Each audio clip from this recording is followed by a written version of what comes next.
In 2001, you published this extraordinary booklet of your own personal work, stories and poems that you created over the years.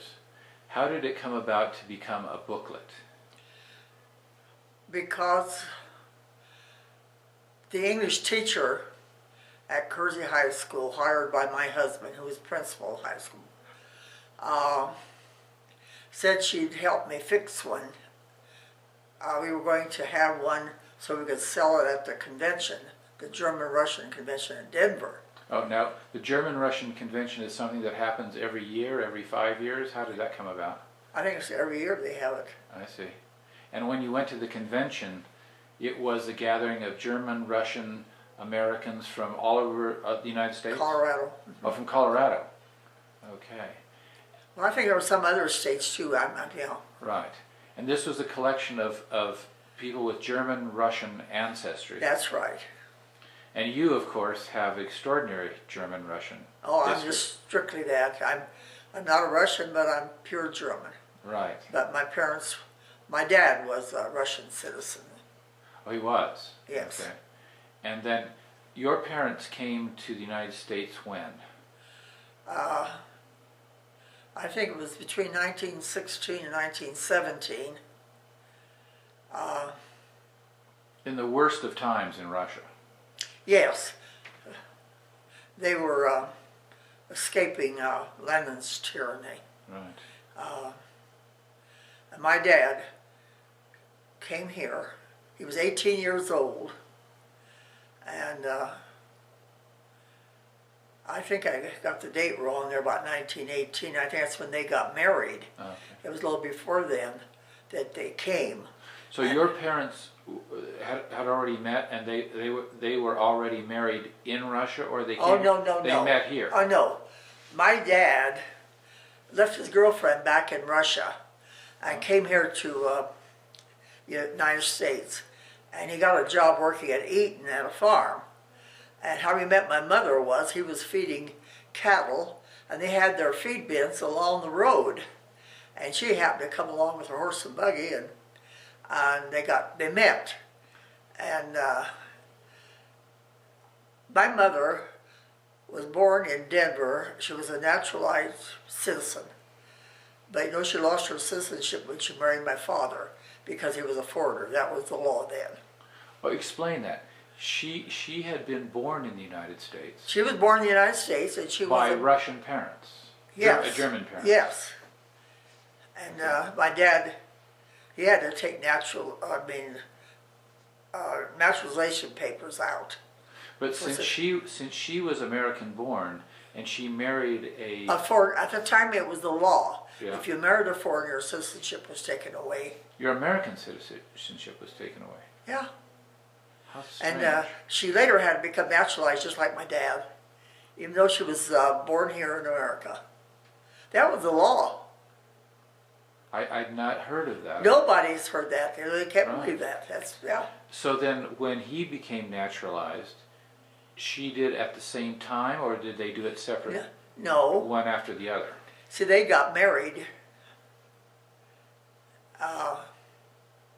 This was after they were married that he applied for naturalization papers. Right. And then she took hers out too, because she had lost hers when she married him. How long had he been in the country then before he met her? Approximately 2 years. 2 years, okay. And what ages were they when they met? Now you ask me questions. We can look it up, but they were young But it people. wasn't that. I imagine they were about 24, 25. Early 20s then. Yeah. Early 20s, Early yes. 20s, right. Okay. And what was she doing again? My mother? Yeah. Well, she was just helping her brother's farm. She cooked the meals and worked the meats and did the field work and took care of their clothes and that because their dad had passed away and the mother just was running the farm with 4 brothers. Mm-hmm. So that what would be your grandparents, her parents, had come from Russia. Yeah, but they came from Norka, Russia, and Well, yeah. So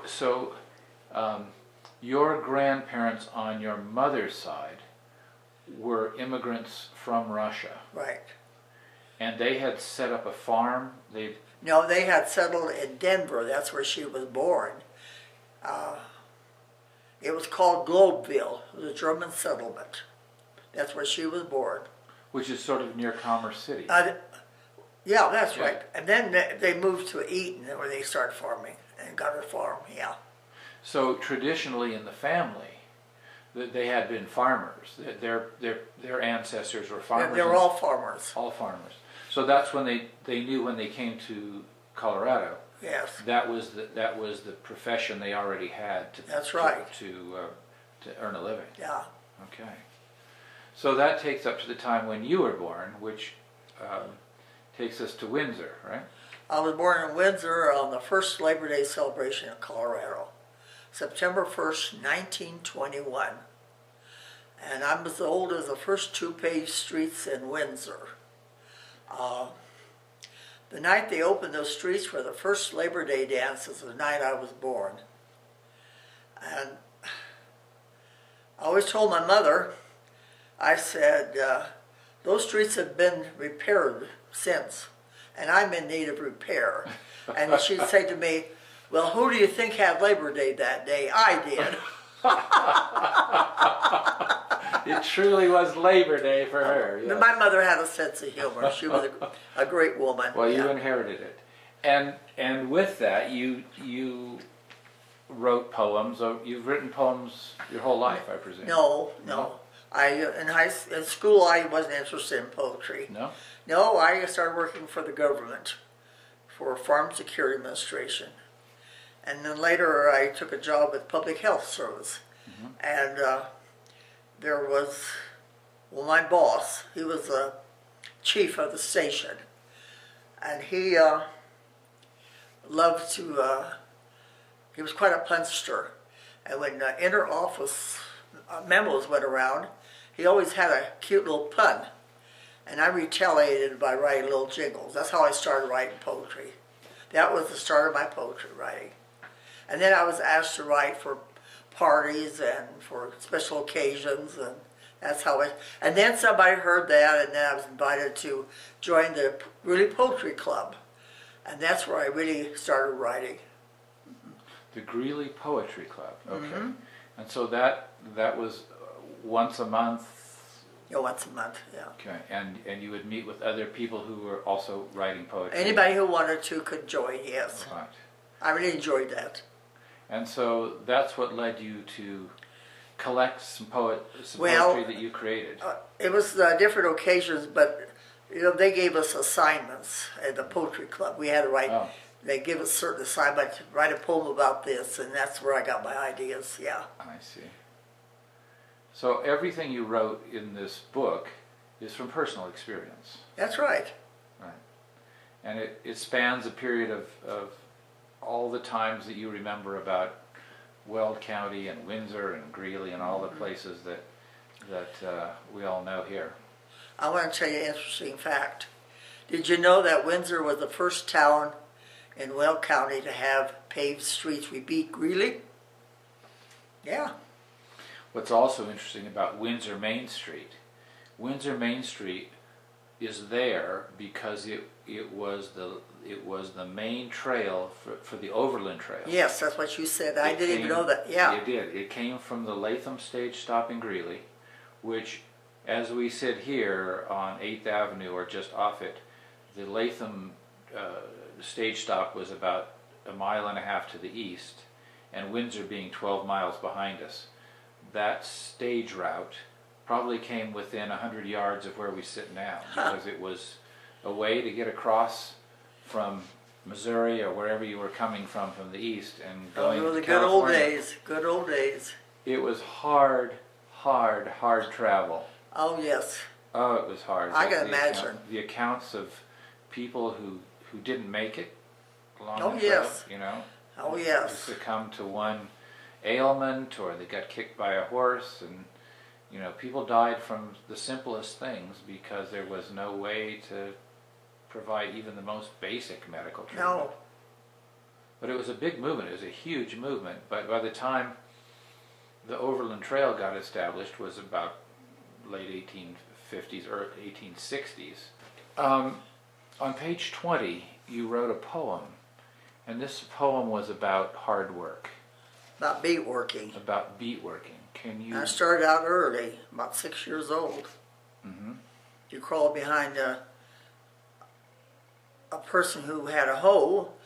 He would block the rows of beets, and you had to crawl behind, and you had to single out each clump and leave just one beet, because beets had to be thinned so they could grow and have more sugar that way. So for people who don't know anything about sugar beets were a major crop in the Windsor area. Yeah, I know. Very successful because the sugar companies came in and built factories. Well, the German Russians were the result of that. They brought that from Russia because they raised beets in Russia.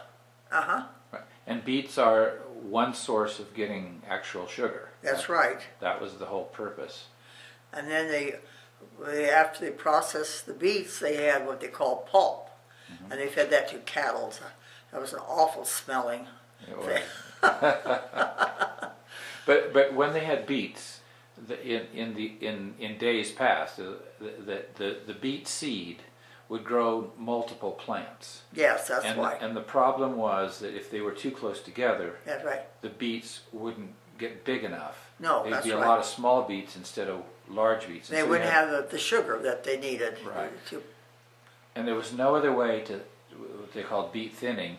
You actually had to go in by hand with a. Describe what you used.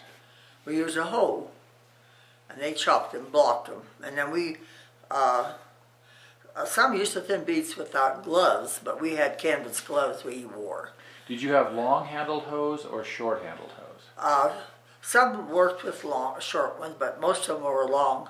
They walked along and hoed. Right. And then the thinners crawled by the hands and knees behind them. So when you were 6 years old, what was your part in that? Thinning. So you were taken out to the field with... Well, my first experience was my mother, my dad was working for a brother-in-law of his as a hired man, and in order for my mother to make more money, she asked to have a few acres of beets to work, and she hoed, and she had two girls. I had a sister 2 years younger, and now she was younger. She was almost just a little over 4, and she started working. Right. But I did most of it. She'd always come around and help me, Mm-hmm. She could thin some. Right. Yeah. Yeah. And in those days, of course, you're working out in the sun, and this was early in the season when the beets were just little. Yeah. So this is way before you were in school, I presume. Oh, yes. Right. And then, so as part of that, it was just normal for kids to be in the field. Well, they had school there at Windsor, but we started, I started going to school, the regular school. I didn't have to take time off and work beets then. I was too young in the fall. And, but in the fall, we would take out 4 to 6 weeks to harvest the beets and the potatoes. Then we had to go back to high school and make up that work. Right. So this inspired you to write this poem. Beg pardon? And this inspired you to write this poem, and this is a this is a recollection. But then later on, as we did a lot more work, at the beets. We had a home and keep the weeds away, and then in the fall we had to top them. But fortunately now they have machines that do all that. Yeah. So I wrote this, how much closer to Earth can one get? Sunbeams are dancing across the field in a hot wave. Sounds of bees and flies are buzzing here and there. The droning of an airplane flying way up high, attuned to the meadowlark's song floating in the air. Down on our hands and knees and rows run endlessly. We crawled up and down, round and round, thinning each thick clump leaving only just one, to the steady beat of the hose chop chop sound. After each round, we would quench our thirst with cool water from a canvas bag under a burlap sack. Nothing ever really tasted so good. Then back on our knees, the clumps to attack. As we crawled, we'd think of a million things, especially how nice to sit under a tree's cool shade.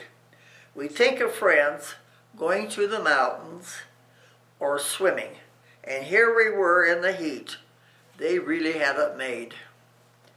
Things we acquired working were endurance, patience, and work ethic. But let me tell you this, thinning beets was really no picnic. And a poem by Edna Huwa.